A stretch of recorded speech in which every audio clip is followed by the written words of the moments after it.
दोस्तों, कौटिल्य ने कहा था कि एक राजा के पास कुछ ऐसे मंत्री होने चाहिए जो बहुत नॉलेजेबल हो, एजुकेटेड हो। मतलब एक राजा को इग्नोरेंट पर्सन से, अज्ञानी व्यक्तियों से सलाह नहीं लेनी चाहिए, क्योंकि अगर अज्ञानी व्यक्ति राजा को सलाह देगा तो उसका विनाश होगा, उसका कभी भला नहीं हो सकता। ये बात आज के टाइम में अमेरिकन राष्ट्रपति डोनाल्ड ट्रंप के लिए बिल्कुल फिट बैठती है।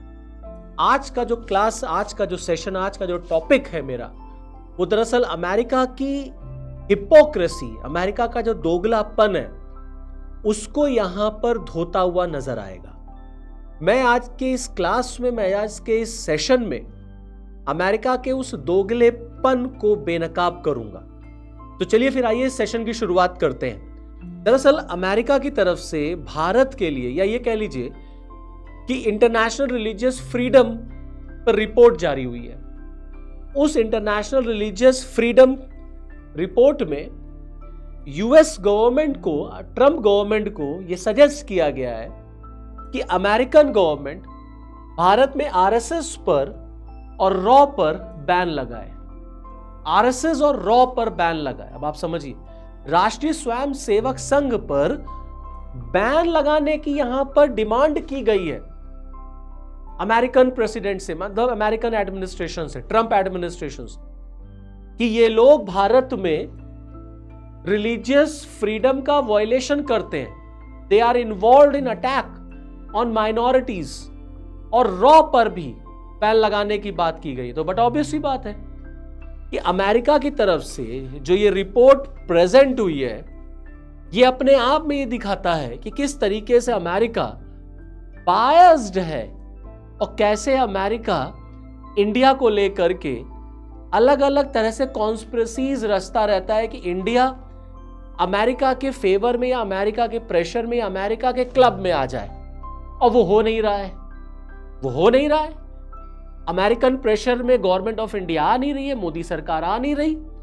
ना हमने ट्रंप को नोबेल पीस प्राइज के लिए नॉमिनेट किया, ना हमने ट्रंप के बोर्ड ऑफ पीस में हम शामिल हुए। तो अमेरिका किसी ना किसी बहाने से वो इंडिया की बैड पब्लिसिटी करने में लगा हुआ है, जिसका एक सबसे अच्छा एग्जाम्पल ये है कि वो मानता है कि भारत में रिलीजियस फ्रीडम नहीं है। यहां जो भी रिलीजन है, दे आर नॉट फ्री, और उसमें खास तौर से जो अल्पसंख्यक है। ये हम सब जानते हैं कि भारत किस तरीके से एक सेकुलर कंट्री का फाइनेस्ट एग्जाम्पल है। हमारे देश में अलग अलग धर्म के लोग रहते। दुनिया में अगर सबसे ज्यादा धर्म, सबसे ज्यादा मजहब, सबसे ज्यादा पंथ के अगर लोग रहते हैं तो वो भारत में रहते हैं। और ये रिपोर्ट कहती है कि भारत में मुसलमान सुरक्षित नहीं है। दुनिया में मुसलमान अगर भारत में सुरक्षित नहीं है तो कहां सुरक्षित है? क्या गल्फ नेशंस में सुरक्षित है जहां जंग छिड़ी हुई है? और भारत में अगर मुसलमान सुरक्षित नहीं है तो फिर कहां सुरक्षित है? जितनी डायवर्सिटी, जितनी विभिन्नता भारत में देखने को मिलती है, इतनी दुनिया में आपको कहीं नहीं देखने को मिलेगी। यह भारत ही एक देश है जहां सर्वधर्म समभाव का कॉन्सेप्ट है, जहां हम सभी धर्मों को सम्मान देने की बात करते हैं, equal respect to all. India का कॉन्स्टिट्यूशन फ्रीडम ऑफ रिलीजन की बात करता है। और अमेरिका की एक एजेंसी भारत पर यह आरोप लगाती है, भारत सरकार पर आरोप लगाती है कि भारत में रिलीजियस फ्रीडम नहीं है। और वो रिलीजियस फ्रीडम का वायलेशन कौन कर रहा है? आरएसएस। आरएसएस को आप बैन कर दीजिए। और वो ऑर्गेनाइजेशन कौन है?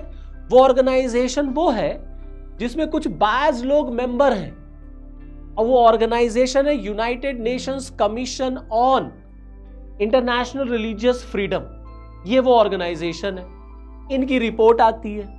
इनकी लेटेस्ट रिपोर्ट में कहा गया है, 2026 में रिपोर्ट प्रेजेंट हुई है, 25 की ये रिपोर्ट है, कि भारत में लगातार अल्पसंख्यकों के ऊपर अत्याचार, हमले, अटैक हो रहे हैं, स्पेशली मुस्लिम्स और क्रिश्चियंस के ऊपर। मुसलमानों का जीना यहां पे बहुत मुश्किल हो गया है। और इन सब के पीछे उन्होंने विश्व हिंदू परिषद और आरएसएस को रिस्पॉन्सिबल ठहराया है। वो ये मानते हैं कि आरएसएस जो है वो बीजेपी का ही एक विंग है, या बीजेपी पॉलिटिकल विंग है आरएसएस की, और आरएसएस इन्वॉल्व रहता है बीजेपी की पॉलिसीज बनाने में। और जैसे सीए, एनआरसी का मैटर हो, दिल्ली दंगे हुए हमने देखा जब ट्रंप आए थे भारत, अलग अलग राज्यों का उन्होंने एग्जाम्पल लिया है, उड़ीसा का लिया है, उत्तर प्रदेश का लिया है। गाय के नाम पर, मंदिर के नाम पर, त्योहार के नाम पर, यह रिपोर्ट कहती है कि भारत में जो मेजॉरिटेरियन ग्रुप है वो माइनॉरिटीज पर अटैक करता है, मुसलमानों पे हमला होता है, क्रिश्चियंस पे हमला होता है, मस्जिद तोड़ी जाती है, उन पर अटैक किया जाता है, उन पर हमला किया जाता है। और इन सब के पीछे जो ब्रेन है, जो माइंड है, वो आरएसएस का है। इसलिए आरएसएस को अमेरिकन गवर्नमेंट को बैन कर देना चाहिए। केवल ऑर्गेनाइजेशन को ही बैन नहीं करना चाहिए, इनके एसेट्स को भी फ्रीज कर लेना चाहिए। अगर इनके एसेट्स इंटरनेशनली कहीं हैं तो उसे आप फ्रीज कर लीजिए। इनके मेंबर्स को आप वीजा ना दीजिए, इनके मेंबर्स की एंट्री पर आप बैन लगा दीजिए, अमेरिका में इनके मेंबर्स इंटर ना कर पाए। और उसके साथ साथ रॉ को भी कहा है कि रॉ पर भी आप बैन लगा दीजिए। रॉ भी जो है वो इन सब चीजों में इन्वॉल्व रहता है। और मजे की बात, रिपोर्ट कहती है गवर्नमेंट ऑफ अमेरिका से कि इंडिया को आप डेजिग्नेट करिए as a country of particular concern. ये देखिए, ये आए हैं हमको सिखाने, ये भारत के सेकुलर कैरेक्टर पर क्वेश्चन मार्क लगा रहे हैं। ये भारत को कह रहे हैं कि इंडिया को अमेरिकन गवर्नमेंट कंसीडर कर ले as a country of particular concern, मतलब बहुत चिंता का विषय है। भारत में बिल्कुल रिलीजियस फ्रीडम खत्म हो चुकी है, यहां अल्पसंख्यक बिल्कुल भी सुरक्षित नहीं है, सब डरे हुए हैं। दुनिया में उठा के आप देख लीजिए, किसी भी कंट्री में चले जाइए और आप देख लीजिए, अगर अल्पसंख्यक सबसे ज्यादा कहीं सुरक्षित है तो वो भारत में है। और ये रिपोर्ट ये दर्शाती कैसे ये रिपोर्ट बायस्ड है, कैसे इस रिपोर्ट को बनाने वाले लोग जो है वो प्रिजुडिस माइंडसेट के। दरअसल जो ये संस्था है ये 1998 में बनी थी, 1998 में। इसमें 9 मेंबर्स हैं, उसमें कुछ पाकिस्तानी भी हैं, आप इसको चेक करिएगा। इसके मेंबर्स में कुछ पाकिस्तानी भी हैं, और पाकिस्तानी मेंबर्स से आप इंडिया के बारे में अच्छी उम्मीद तो कर ही नहीं सकते। तो वो तो जो रिपोर्ट बनाएंगे उसमें इंडिया की बैड पब्लिसिटी ही होगी। हालांकि भारत सरकार ने इस रिपोर्ट को बिल्कुल भी वेलकम नहीं किया है।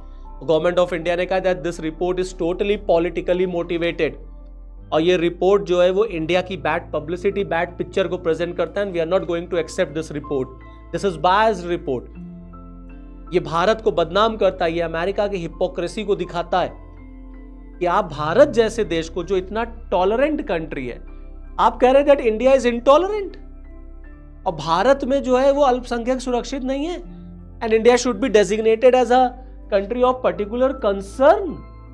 और आप इंडिया को रख रहे हैं अफगानिस्तान और नॉर्थ कोरिया और सीरिया की लिस्ट में। ये देखिए, कंट्रीज ऑफ पर्टिकुलर कंसर्न में आप इंडिया को रख रहे हैं। शर्म आनी चाहिए आपको कि आप भारत जैसे देश को आप कहते हैं कि इंडिया जो है वो कंट्री ऑफ पर्टिकुलर कंसर्न। और ये एक बार नहीं है, ये कई बार ऐसा हो चुका है कि इस संस्था की तरफ से इंडिया के ऊपर रिलीजियस फ्रीडम को लेकर के ऐसे आरोप लगाए गए हैं, ऐसे आरोप लगाए गए हैं इस संस्था की तरफ से। तो इस संस्था की रिपोर्ट जो भी है उस पर कितना विश्वास किया जा सकता है, ये अब आप खुद तय कर लीजिए, आप खुद फैसला कर लीजिए। तो ये कंट्रीज ऑफ पर्टिकुलर कंसर्न की लिस्ट है, जिसमें Afghanistan, China, Eritrea, Iran, Nicaragua, north Korea, Russia, Syria, Turkmenistan, Burma, Cuba, India, Libya, Nigeria, Pakistan, Saudi Arabia, Tajikistan और वियतनाम है। आप देखिए, पाकिस्तान को कहीं समझ में भी आता है, आप पाकिस्तान के साथ इंडिया को भी रख रहे हैं। और फिर एक है स्पेशल वॉच लिस्ट। इसमें स्पेशल वॉच लिस्ट में देखिए Algeria, Egypt, Iraq, Kyrgyzstan, Qatar, Uzbekistan, Azerbaijan, Indonesia, Kazakhstan, Malaysia और टर्की, ये कंट्रीज रखे गए हैं। और इस रिपोर्ट में इन्होंने पहलगाम हमले का भी जिक्र किया है। ये कहते हैं कि जो पहलगाम हमला हुआ था जम्मू एंड कश्मीर में, उसमें धर्म पूछ करके मारा गया। इस हमले के बाद इंडिया में एंटी मुस्लिम सेंटीमेंट बना, मुसलमानों के ऊपर हमला बढ़ गया इस रिपोर्ट के इस टेररिस्ट अटैक के बाद, तो भारत में मुस्लिम और क्रिश्चियन जो है वो बिल्कुल भी सुरक्षित नहीं है। पहलगाम हमले का भी जिक्र हुआ है इसमें। ओडिशा, यूपी, कई राज्यों में दंगों का भी इन्होंने एग्जाम्पल दिया है कि इन राज्यों में दंगे होते हैं, मुसलमानों को डराया जाता है, धमकाया जाता है, उनके खिलाफ कानून बनाए जाते हैं। जैसे CA/NRC का जिक्र हुआ है कि ऐसे लॉज पार्लियामेंट से बीजेपी पास कराती है on the support of RSS, मतलब RSS इसके पीछे सब दिमाग चलता है। और इन लॉज से मुसलमानों को, माइनॉरिटीज को टारगेट किया जाता है, स्पेशली मुस्लिम कम्युनिटी को। इन्होंने इस केस का भी जिक्र किया है, शर्जिल इमाम वगैरह का, कि भारत में कुछ ऐसे लोग भी हैं जो अंडर ट्रायल, मतलब विदाउट एनी ट्रायल, मतलब अभी कोई भी उस पर सुप्रीम कोर्ट का जजमेंट नहीं आया, फैसला नहीं आया, और कई सालों से जो है वो जेल में बंद है। The commission noted several activist involved in protest against the Citizenship Amendment Act remain imprisonment without trial। मतलब अभी ट्रायल भी नहीं शुरू हुआ है और कई सालों से ये लोग जेल में बंद हैं। ये दिखाने की कोशिश की गई है कि देखिए यहाँ पर मुस्लिम्स के ऊपर किस तरीके से अत्याचार हो रहा है, और अगर मुसलमान कुछ बोलता है तो गवर्नमेंट ऑफ इंडिया उसको जो है एक्सेप्ट नहीं करती, और भारत सरकार प्रोएक्टिव हो जाती है मुस्लिम्स के ऊपर केस करने के लिए। गाय के नाम पर कभी जो है मॉब लिंचिंग हो जा रही है, कभी किसी त्यौहार के नाम पर मॉब लिंचिंग हो जा रही है, कानून बनाए जा रहे हैं जैसे यूनिफॉर्म सिविल कोड ला करके मुसलमानों को डराया जा रहा है, ट्रिपल तलाक ला करके उनके खिलाफ काम किया जा रहा है। फिल्में ऐसी बन रही हैं जिसमें मुसलमानों के खिलाफ प्रोपोगेंडा इंडिया में फैलाया जा रहा है। ये रिपोर्ट ये कहती है, ये रिपोर्ट इस तरीके की बातें कहती है। कहती है इन सब चीज़ों के पीछे एक ही संस्था है, RSS। इनको RSS के बारे में पता क्या, ये हमको बताएंगे RSS के बारे में। 100 ईयर्स हो गए हैं RSS के, 100 ईयर्स, और ऐसी रिपोर्ट से भारत के अंदर राजनीति करने वालों को मौका मिल जाता है। इनको RSS में आकर के 1-2 दिन बिताना चाहिए, तब इनको पता चलेगा कि RSS कैसी संस्था है, नेशन बिल्डिंग का काम करती है। वो टेररिज्म को प्रमोट नहीं करती, वो टेररिस्ट पैदा नहीं करती, वो माइनॉरिटीज के ऊपर अटैक करना नहीं सिखाती, वो कल्चरल नेशनलिज्म को प्रमोट करती है, राष्ट्र की सेवा करना सिखाती है। दूर से बैठ के RSS के बारे में आप जान नहीं सकते। आपको भारत में आकर के RSS ज्वाइन करके RSS में रह के ही पता चलेगा कि RSS कैसी संस्था है। और ये बता रहे हैं कि RSS जो एक ऐसी संस्था है जिसको बैन कर देना चाहिए, उनके लोगों को अमेरिका आने के लिए वीजा नहीं मिलना चाहिए, एंट्री बैन होनी चाहिए, उनके आप सारे प्रॉपर्टीज को फ्रीज कर दीजिए। अरे तुम्हें RSS के बारे में पता क्या है? एंड द हु है, हु मींस कहने का मतलब ये है कि who the hell America is. America कौन होता है और अमेरिका की संस्था कौन होती है? भारत के किसी संस्था के ऊपर बैन लगाने वाली। तुम भारत की संस्था के ऊपर बैन लगाओगे? तुम बताओगे कि किस संस्था में बैन होना चाहिए, किस संस्था में बैन नहीं होना चाहिए? तुम RSS के बारे में जानते ही क्या हो, और तुम बता रहे हो कि RSS को बैन कर दो, रॉ को बैन कर दो। क्या बात है कर रहे हो? रॉ को बैन कर दो। अपने देश में देखो, भारत सरकार ने स्ट्रेट अवे कह दिया, आप अपने देश में देखिए, आप अपने देश में देखिए कि आपके देश के अंदर मंदिरों पर कितने हमले होते हैं, वहां पर हिंदुओं के ऊपर कितने हमले होते हैं, वहां पे अल्पसंख्यकों के ऊपर कितने हमले होते हैं। हमें ना सिखाइए, आप अपने देश में देखिए कि क्या आपके देश में होता है। आपको अपने देश की चिंता होनी चाहिए, हमारे देश की नहीं। और आप फ्रीडम की बात करते हैं, रिलीजियस फ्रीडम की, तो आपको हर देश में देखिए। आप पाकिस्तान में देखिए, आप अफगानिस्तान में देखिए। आप पाकिस्तान अफगानिस्तान का कंपैरिजन इंडिया से कर रहे हैं, भारत जैसे सेकुलर कंट्री से आप कर रहे हैं। 70+ ईयर्स हो गए भारत को एक डेमोक्रेटिक सेटअप में। हमसे अच्छा एग्जाम्पल कोई दुनिया का हो सकता है जहां इतनी डाइवर्सिटी, इतने कास्ट, इतने रिलीजन के लोग प्यार मोहब्बत से रहते हो।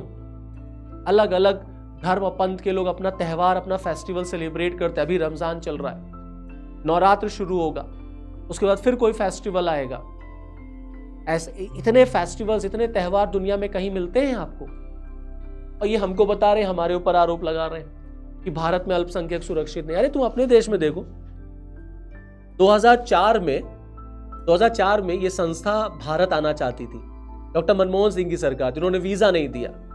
और ये 2004 से इनकी नौटंकी जारी है। 2004 में भी इन्होंने भारत के ऊपर ऐसे आरोप लगाए थे जब कांग्रेस की सरकार थी, डॉक्टर मनमोहन सिंह की सरकार थी, कि भारत में रिलीजियस फ्रीडम खत्म हो चुकी है। ये 2004 से चल रहा है। 2004 में इनको वीजा नहीं मिला, 2020 में मोदी गवर्नमेंट आ गई, उसने भी वीजा नहीं दिया।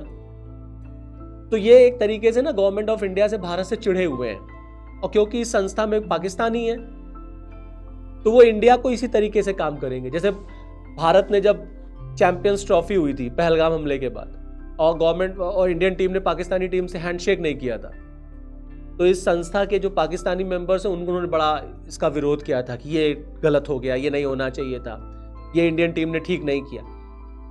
और जब पाकिस्तानी टीम ने T20 वर्ल्ड कप का बायकॉट किया था कि हम इंडिया नहीं आएंगे खेलने, तो इन लोगों ने बड़ा सपोर्ट किया था, नहीं नहीं बिल्कुल ठीक है। तो ये क्या दिखाता है? ये दिखाता है कि आप एक माइंडसेट के, you are not neutral, you are biased, आप प्रिजुडिस के शिकार हैं, और आप ऐसी रिपोर्ट बना रहे हैं जिसका कोई आधार नहीं है, जिसका कोई इंपॉर्टेंस नहीं है। और गवर्नमेंट ऑफ इंडिया पहले ही कह चुकी है कि just look at your matters, just look into your country, कि आपके देश में क्या हो रहा है। हम ऐसी रिपोर्ट को नहीं मानते, और किसी दूसरे देश को या किसी बाहरी देश को भारत की किसी संस्था पर बैन लगाने का कोई अधिकार नहीं है।